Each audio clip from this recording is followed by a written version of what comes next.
Trading বার্তায় আপনাদের সকলকে স্বাগত জানিয়ে স্মার্ট মানি কনসেপ্টের উপরেই একটা নতুন ভিডিও নিয়ে আজকে হাজির হয়েছি।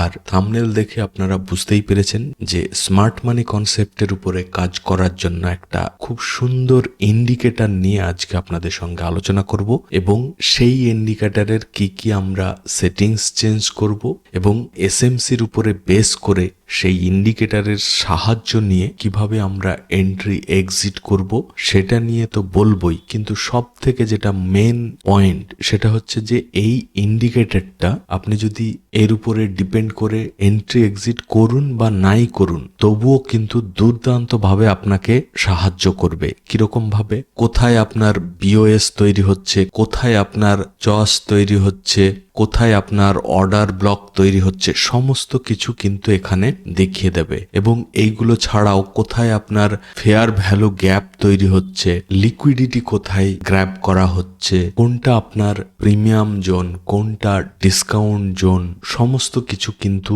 আপনাকে খুব সুন্দরভাবে প্রেজেন্ট করবে এই ইন্ডিকেটরটা। আর ভিডিও শুরু করার আগে আপনাদের সকলের কাছ থেকে আমি ক্ষমা চেয়ে নেব, কারণ আমি বলেছিলাম রবিবারে এই ভিডিওটা করব, বাট সামহাও আমি 2-3 দিন ভিডিও করতে পারিনি। তো যাই হোক, ফাইনালি আজকে সেই ভিডিওটা হচ্ছে। এবং এই ভিডিওতে শুধুমাত্র যে ইন্ডিকেটরটা নিয়ে ডিসকাস করব সেটা নয়, আপনাদের যে কিছু কিছু কনফিউশন ছিল, যেমন অর্ডার ব্লক কোথায় তৈরি হচ্ছে বা কিভাবে তৈরি হচ্ছে, কোন জায়গাটাকে আমরা অর্ডার ব্লক বলবো, সেটা নিয়েও ভিডিওর লাস্টে ডিসকাস করব। প্লাস লিকুইডিটি নিয়ে অনেকের কনফিউশন ছিল, সেটাও ডিসকাস করব। প্লাস এই ফেয়ার ভ্যালু গ্যাপ নিয়েও অনেকের কনফিউশন ছিল। তো এই 3টে টপিক নিয়েও আমরা এই ইন্ডিকেটরের কনসেপ্ট ক্লিয়ার করার পরে লাস্টে এই কনফিউশন যাদের ছিল তাদের জন্য ডিসকাস করব। ঠিক আছে, তো দেরি না করে চলুন ইন্ডিকেটরটা আমরা ইউজ করি। চলে যাব ইন্ডিকেটর সেকশনে, সার্চ করব স্মার্ট। এখানে প্রচুর ইন্ডিকেটর পেয়ে যাবেন এই স্মার্ট মানি কনসেপ্টের উপরে, বাট চাইলে আপনারা যে কোনো একটা ইউজ করতেই পারেন। বাট আমার সব থেকে বেস্ট লেগেছে এই প্রথমেরটাই, যেটা স্মার্ট মানি কনসেপ্ট লাক্স অ্যালগোর যে ইন্ডিকেটরটা সেটাই। তো এটা আমরা অ্যাপ্লাই করব এবং অ্যাপ্লাই করার পরে এর কিছু সেটিংস আমরা চেঞ্জ করব। ঠিক আছে, চলে যাব সেটিংসে এবং সবার প্রথমে আমরা দেখতে পাচ্ছি যে কালার ক্যান্ডেল। এই কালার ক্যান্ডেল অপশনটা আপনারা ডিসেবল রাখতে পারেন, কারণ এটা ইনেবল করলে কিন্তু এর এই অ্যাকচুয়াল যে চার্টের ক্যান্ডেলের কালার সেটা কিন্তু চেঞ্জ হয়ে যাবে। মানে ডাউন সাইডের গুলো সমস্তগুলোই রেড দেখাবে এবং আপ মুভের ক্যান্ডেল গুলোকে সমস্তগুলোই গ্রিন দেখাবে। তো সেটা নাও ইউজ করতে পারেন, আমি সাজেস্ট করব না যে এটাকে আপনারা ইনেবল করুন। নেক্সট চলে যাব, এটা যেমন যেমন আছে এগুলোকে কোনো চেঞ্জ করব না। আমরা চলে যাব এই যে শো সুইং পয়েন্টস, এইটা আপনারা চাইলে অন করতে পারেন। এটা অন করলে আপনাদের হায়ার হাই কোথায় কোথায় তৈরি হচ্ছে সেই মার্কিং গুলো কিন্তু এখানে দেখাতে শুরু করবে। তো এটা আপনারা অন করতে পারেন। তারপরে যেমন যেমন আছে থাকবে ডিফল্ট সেটিং। নেক্সট এই অপশনটা চাইলে আপনারা অন করতে পারেন। এই জায়গাটা হচ্ছে অর্ডার ব্লকের। ঠিক আছে, তো এই প্রথমটা হচ্ছে ইন্টারনাল অর্ডার ব্লকস, মানে বলতে পারেন বড় সুইং বা বড় লেভেলের মধ্যেকার যে অর্ডার ব্লকগুলো সেগুলো আপনার এইটা অন থাকলেই দেখাবে। বাট একটু দূরের যদি আপনি অর্ডার ব্লকগুলো দেখতে চান তখনই আপনি এইটা অন করবেন। ঠিক আছে, আর যদি না চান তাহলে অন করার দরকার নেই। নর্মালি এটা অন করার দরকার পড়ে না, তো আপনারা ডিসেবলই রাখতে পারেন। নেক্সট চলে যাব ফেয়ার ভ্যালু গ্যাপ। এই ফেয়ার ভ্যালু গ্যাপ কিন্তু খুবই কাজের, এটাকে আপনাদের রাখতে হবে। আর এই অটো থ্রেশহোল্ডটা আপনারা রিমুভ করে দিতে পারেন। আর এই যে কালার কম্বিনেশনটা দেখছেন, যেখানে যেখানে ফেয়ার ভ্যালু গ্যাপ তৈরি হবে, যদি বুলিশ তৈরি হয় তাহলে গ্রিন, আর বেয়ারিশ ফেয়ার ভ্যালু গ্যাপ তৈরি হলে রেড দেখাবে। তো এইটাকে একটু আপনারা এর ওপাসিটিটা বাড়িয়ে নিতে পারেন, 50 করে নিতে পারেন, গ্রিন রেড দুটোরই। নেক্সট চলে যাব এই ডেইলি হাই লো, এই অপশনটা অন করতে পারেন, তাহলে প্রিভিয়াস ডে হাই বা লো যে লেভেলটা সেটা কিন্তু দেখিয়ে দেবে। যেমন এইখানে দেখাচ্ছে PDH, মানে এটা প্রিভিয়াস ডে হাই। ঠিক আছে, উইকলি চাইলে উইকলি, মান্থলি চাইলে মান্থলি, এই দুটোকে অন করতে পারেন। বাট ডেইলি অপশনটা অন থাকলেই কিন্তু অনেকটা হেল্প হয়ে যাবে। নেক্সট চলে যাব প্রিমিয়াম অ্যান্ড ডিসকাউন্ট জোন। এটা হচ্ছে আপনার বলতে পারেন সাপোর্ট রেসিস্টেন্স জোন বা ডিমান্ড জোন, সাপ্লাই জোন, সেটারই মতো বাট জাস্ট নামটা আলাদা। ঠিক আছে, তো এটাকে অন রাখতে পারেন। মোটামুটি এতটুকু সেটিংস করলেই কমপ্লিট। এবার কথা হচ্ছে চার্টের মধ্যে যদি আপনাদের মনে হয় যে অনেকটা বিজি মনে হচ্ছে, তাহলে এই কালারগুলোকে আপনি হালকা করে দিতে পারেন, বা যদি মনে হয় বক্স বক্স না দিয়ে শুধু লাইনটা আপনি রাখতে চান সেটাও করতে পারেন, তাহলে এই বক্সটাকে রিমুভ করিয়ে দেবেন। ঠিক আছে, আপাতত আমি বক্সের অপশনটা রাখলাম ইনেবল, আপনারা চাইলে রিমুভ করে দিতে পারেন। এবার চলে আসি কিভাবে আমরা বুঝবো যে কোথায় কি তৈরি হচ্ছে বা কোনটা কি। আর এই যে লেখাগুলো অনেক ছোট মনে হচ্ছে, আপনারা চাইলে সেটিংসে গিয়ে ওখানে কিন্তু এই লেখাগুলোকে বড় করার অপশন আছে, যেমন এই যে টাইনি এখানে আছে, এটাকে চাইলে আপনারা নর্মাল করতে পারেন। আরো থাকবে কয়েকটা জায়গায়, সেগুলোকেও করতে পারেন নর্মাল। তো যেখানে যেখানে টাইনি ছিল সমস্তগুলোই চেঞ্জ করে নর্মাল করে দিলাম, এবার ওকে করে দিলাম। অনেকটা বড় হয়ে গেছে লেখাগুলো। তাহলে সেটিংস কমপ্লিট। এবার আসি কোনটা কি কিভাবে বুঝবো, বা এই ইন্ডিকেটর দেখে কোথায় কি আমরা ফলো করব। প্রথমে আসি এই LH, এই LL, এইগুলো কি? যেমন একটু আগেই বললাম higher high higher low swing এর যে স্ট্রাকচার, সেটাকে আপনারা এই LH মানে লোয়ার হাই, LL মানে লোয়ার লো, আবার HH মানে হায়ার হাই। তো এইগুলো দেখে আপনারা বুঝতে পারবেন যে মার্কেট ট্রেন্ড কি চলছে, বা যে চার্টটা আপনি ওপেন করে রেখেছেন সেটার প্রাইস অ্যাকশনের যে সুইং গুলো সেটা কিরকম তৈরি হচ্ছে, সেটা দেখে আপনারা কিন্তু ট্রেন্ড ডিসাইড করতে পারবেন। আচ্ছা, এবার আসি EQH। এই জিনিসটা কি? এটা হচ্ছে দুটো সুইং যখন সেম হাইটের বা সেম লেভেলে হবে, মানে ইকুয়াল হাইট। ঠিক আছে, তো যেখানে যেখানে তৈরি হবে সেটা কিন্তু এই EQH দিয়ে আপনাদেরকে দেখাবে। আচ্ছা, নেক্সট চলে আসবো এই প্রিমিয়াম আর এই ডিসকাউন্ট। এটা কি? এই প্রিমিয়াম বলতে বুঝতে হবে যে এটা একটা সাপ্লাই জোন, বা বলতে পারেন রেসিস্টেন্স জোন। ঠিক আছে, আর এই ডিসকাউন্ট বলতে পারেন ডিমান্ড জোন বা সাপোর্ট জোন। ঠিক আছে, সেটাকেই অন্য নামে এখানে প্রেজেন্ট করা হয়েছে, তো এটা দুদিন ইউজ করলেই বুঝে যাবেন। বা এখানে আরো দুটো অপশন আছে, স্ট্রং হাই, স্ট্রং লো। মানে স্ট্রং লেভেল যেগুলো আমরা বলি যে খুব ভালো স্ট্রং সাপোর্ট বা খুব ভালো স্ট্রং রেসিস্টেন্স যেগুলো আমরা বোঝাই, সেইগুলো এখানে স্ট্রং হাই এবং স্ট্রং লো পয়েন্ট হিসেবে কিন্তু এখানে দেখাচ্ছে। এগুলোকে আপনাদের ট্রেডিং এ কাজে লাগাতে পারেন, খুব ভালো কাজ করবে। এটা একটা স্ট্রং রেসিস্টেন্স জোন এবং এটা একটা স্ট্রং সাপোর্ট জোন। ঠিক আছে, আর এইখানে যে একটা অপশন দেখছেন, এটা হচ্ছে এই যে রেসিস্টেন্স এবং এই যে সাপোর্ট, তার 50% লেভেল হচ্ছে এইটা। মানে এইখান থেকে এইটা বলতে পারেন 1:1 বা ইকুয়াল একটা পয়েন্ট।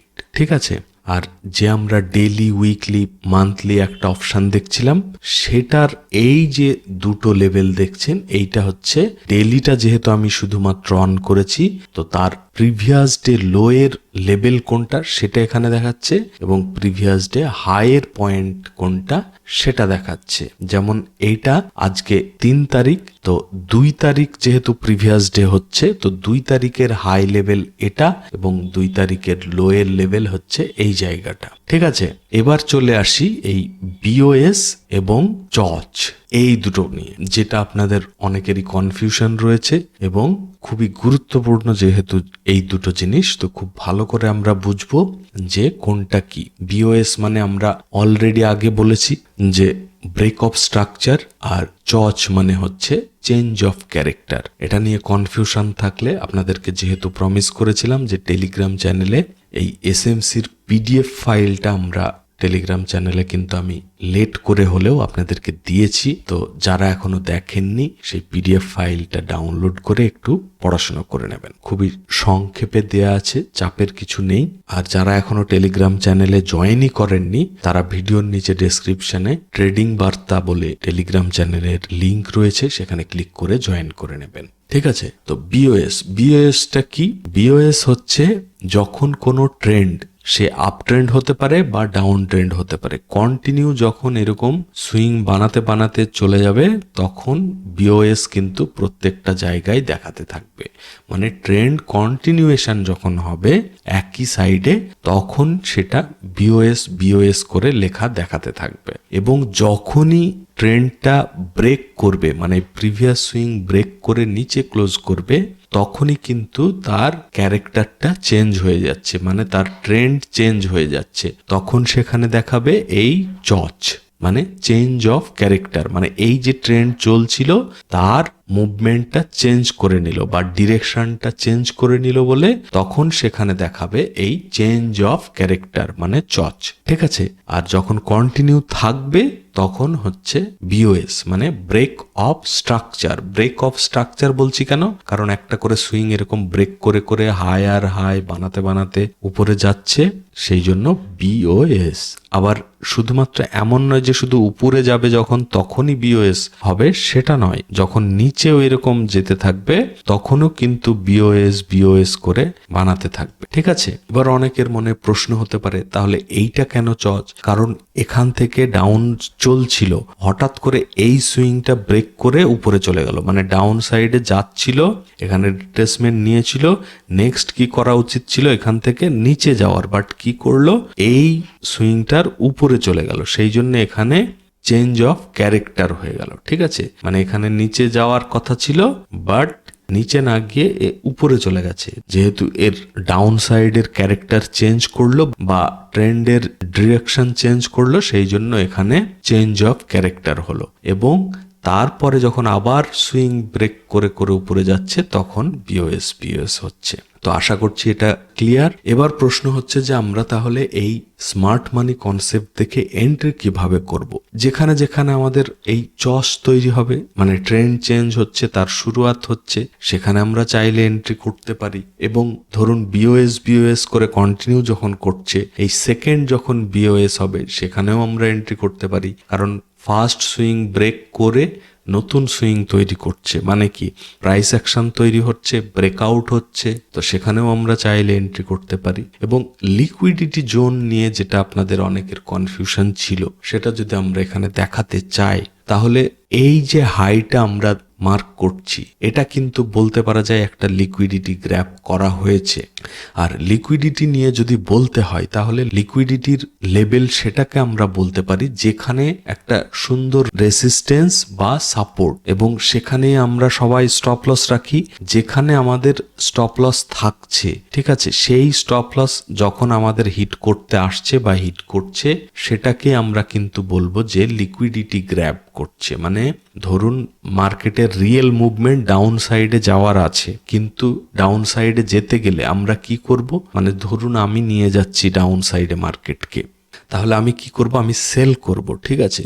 আমি নর্মালি স্টকের ক্ষেত্রে বলছি, মানে এখানে কল পুটের ডিসকাশন শুরু করলে আরো কনফিউশন তৈরি হবে, তো সেই জন্য বলছি। তো আমি ডাউন সাইডে যেতে গেলে বা নিয়ে যেতে চাইলে আমাকে সেল করতে হবে প্রচুর। তাহলে আমি যত কোয়ান্টিটির সেল করব, কাউকে না কাউকে থাকতে হবে যে আমি যেগুলো সেল করব সেগুলো বাই করবে। মানে ধরুন আমি 10 লাখ কোয়ান্টিটি সেল করব, তাহলে কাউকে সেটা কিনতে হবে। এবং সেই বায়ার যখন না থাকবে বা কম থাকবে তখন কি করা হয়, এই যেখানে সবার স্টপ লস থাকবে সেইটাকে হিট করানো হবে, বা এই রিয়েল মুভমেন্টের আগে ফেক একটা বাইং সাইডে মুভমেন্ট দেখিয়ে সবাইকে এরকম বোঝানো হবে যে মার্কেট এখন বাইং সাইডে যেতে চলেছে। তো সবাই যেই বাই করতে ইন্টারেস্টেড হবে এবং বড় পার্টি হিউজ একটা সেল মারতে থাকবে, দিয়ে মার্কেটকে যে রিয়েল মুভমেন্ট হওয়ার ছিল সেল সাইডে সেটা তখন হতে থাকবে। সবাই তখন বাই করতে শুরু করেছে, তাহলে আমার যথেষ্ট পরিমাণে বায়ার মার্কেটে চলে এসেছে বা ইন্টারেস্টেড হয়ে গেছে, এখন আমি সেল সাইডে যেতে পারি। কারণ আমি যত কোয়ান্টিটি আমি সেল করতে চাইছি সমস্ত কোয়ান্টিটিটা বাই করার জন্য বায়ার রেডি। তো এই বায়ারকে রেডি করার জন্য বা কোনো সময় সেলারকে রেডি করার জন্য যে স্টপ লস হিট করা হয়, বা রিয়েল মুভমেন্টের আগে যদি আমাদের একটা ফেক ব্রেকআউট করে বা ব্রেকডাউন করিয়ে অপোজিট সাইডের ফেক মুভমেন্ট দিয়ে বায়ার বা সেলারকে অ্যাট্রাক্ট করে তারপরে রিয়েল মুভমেন্টটা করা হয়। তো সেটাই হচ্ছে লিকুইডিটি গ্র্যাব করা। আর এখানে আরো একটা যেটা পয়েন্ট এই ইন্ডিকেটরের, সেটা হচ্ছে যে এই যে রেড, এই যে ব্লু, এই ব্যাকগ্রাউন্ডগুলো কিসের? এইগুলো হচ্ছে অর্ডার ব্লক। অর্ডার ব্লক কোনগুলো?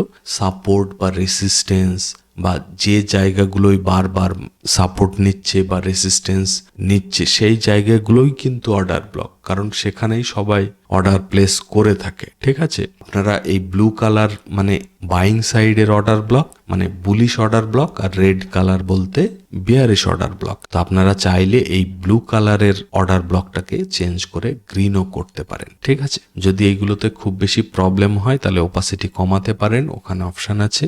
আর সব থেকে যেটা ইম্পর্টেন্ট সেটা হচ্ছে ফেয়ার ভ্যালু গ্যাপ। এখানে এই চার্টে এখন দেখাচ্ছে না, বাট আমি অন্য চার্টে চলে যাই যেখানে দেখাচ্ছে, তাহলে ভালো বোঝাতে পারবো। আচ্ছা, চলে এসেছি ব্যাংক নিফটির চার্টে। ব্যাংক নিফটির যে আজকের লাস্ট ক্যান্ডেলটা, দিনের শেষ ক্যান্ডেলটা, সেইখানে কিন্তু ফেয়ার ভ্যালু গ্যাপ তৈরি হয়েছে, বেয়ারিশ ফেয়ার ভ্যালু গ্যাপ। তার ইন্ডিকেশন হিসেবে এইখানে আমাদের যে 50% ওপাসিটি করেছিলাম সেইটা দেখাচ্ছে দুটো, একা একটা এ একটা। ঠিক আছে, তো যখনই এরকম ফেয়ার ভ্যালু গ্যাপের ইন্ডিকেশন আমরা পাবো, আমরা চাইলে এন্ট্রি করতে পারি। এটা যেমন বেয়ারিশ ফেয়ার ভ্যালু গ্যাপ, তো সেই জন্য রেড করে দেখাচ্ছে, তো আমরা সেল সাইডের মুভ এক্সপেক্ট করতে পারি। বাট যখন আবার এর উপরে কোনো ক্যান্ডেল তৈরি হবে, বা এই ক্যান্ডেলটার উপরে যখন কোনো ক্যান্ডেল ক্লোজ করবে, তখন কিন্তু এইটা রিমুভ হয়ে যেতে পারে। তখন আমরা কি করব? স্টপ লস অ্যাকসেপ্ট করে নেব। ঠিক আছে, এবং এইখানে সেল সাইডে এন্ট্রি করলে আমাদের টার্গেট কি হবে?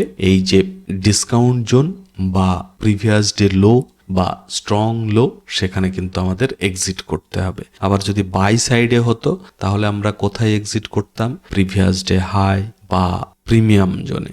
ঠিক আছে, আচ্ছা, এটা গেল সেল সাইডের ফেয়ার ভ্যালু গ্যাপ। এবার একটা অন্য চার্টে দেখব বুলিশ ফেয়ার ভ্যালু গ্যাপ। আচ্ছা, বুলিশ ফেয়ার ভ্যালু গ্যাপ কিন্তু বিটকয়েনের চার্টে আমি দেখতে পেলাম। তো সেখানে আসলাম, দেখুন এখানে একটা তৈরি হয়েছে, এখানে একটা, এখানে একটা, এই সমস্তই কিন্তু বুলিশ ফেয়ার ভ্যালু গ্যাপ। যদি আমরা এখানে এন্ট্রি করতাম তাহলে কত সুন্দর একটা প্রফিট পেতাম। তবে এমন নয় যে প্রত্যেকবারই আপনার প্রফিট হবে, কোনো কোনো সময় কিন্তু এরকম ফেয়ার ভ্যালু গ্যাপের অপশন দেখাবে, বাট যখন এর নিচে আবার ক্যান্ডেল ক্লোজ করবে তখন কিন্তু সেটা রিমুভও হয়ে যেতে পারে, বা রিমুভ না হলেও আমরা কিন্তু এর নিচে যখন ক্যান্ডেল ক্লোজ করবে তখন কিন্তু আমরা এক্সিট করব। আবার অনেক সময় এইরকমও হতে পারে এই ইন্ডিকেটরে, যে নিচে আসলো আর রিমুভ হয়ে গেল, আবার চলে গিয়ে উপরে যখন ক্লোজ করবে তখন কিন্তু আবার চলেও আসতে পারে ফেয়ার ভ্যালু গ্যাপটা। তাহলে আমাদেরকে ওয়েট করতে হবে ক্যান্ডেল ক্লোজ করার জন্য।